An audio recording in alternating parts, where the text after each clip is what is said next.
नमस्कार विद्यार्थी मित्रांनो, स्वागत आहे आपल्या यूट्यूब चॅनलवरती। आजच्या व्हिडिओमध्ये आपण जी केची एक टेस्ट सोडणार आहोत। या टेस्टमध्ये एकूण 10 क्वेश्चन आहेत।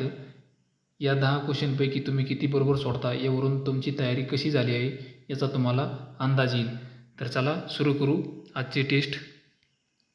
पहिला प्रश्न आहे, जुलै 1905 मध्ये लॉर्ड कर्झनच्या अधिकार क्षेत्रात खालीलपैकी कोणती घटना घडली? तर मित्रांनो, जुलै 1905 मध्ये ज्यावेळेस लॉर्ड कर्झन व्हाईसरॉय होता त्या काळात बंगालची फाळणी झाली होती। पुढचा प्रश्न आहे, विज्ञानाचा प्रश्न आहे, रक्त घोटण्यासाठी कोणते जीवनसत्व कारणीभूत असते? तर रक्त घोटण्यासाठी जीवनसत्व के हे कारणीभूत असते। पुढचा प्रश्न आहे, खालीलपैकी कोणी बॉम्बे नेटिव्ह एज्युकेशन सोसायटीची स्थापना केली? तर मित्रांनो, 1824 मध्ये जगन्नाथ शंकर सेठ नाना यांनी बॉम्बे नेटिव्ह एज्युकेशन सोसायटीची स्थापना केली होती। 2011च्या जनगणनेनुसार कोणत्या राज्याची लोकसंख्या घनता सर्वाधिक आहे? तर मित्रांनो, बिहार या राज्याची लोकसंख्या घनता सर्वाधिक आहे आणि ती किती आहे? 1106, लक्षात ठेवा।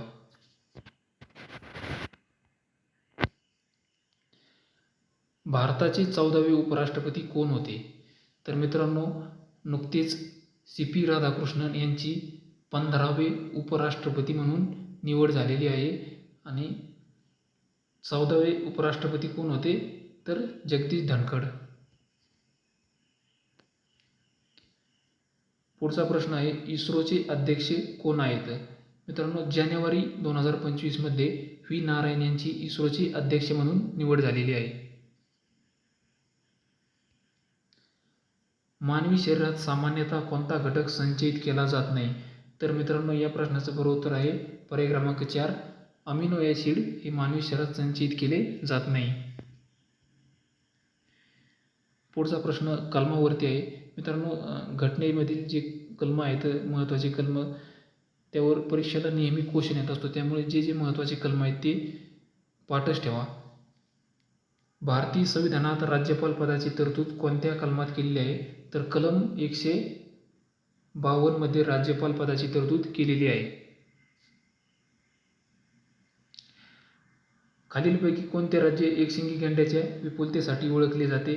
तर आसाम हे राज्य एकशिंगी गेंड्याच्या विपुलतेसाठी ओळखले जाते। गुलामगिरी हे पुस्तक कोणी लिहिले? मित्रांनो, महात्मा ज्योतिबा फुले यांनी 1873 मध्ये गुलामगिरी हे पुस्तक लिहिले होते। तर मित्रांनो, ही होती छोटी टेस्ट 10 क्वेश्चनची।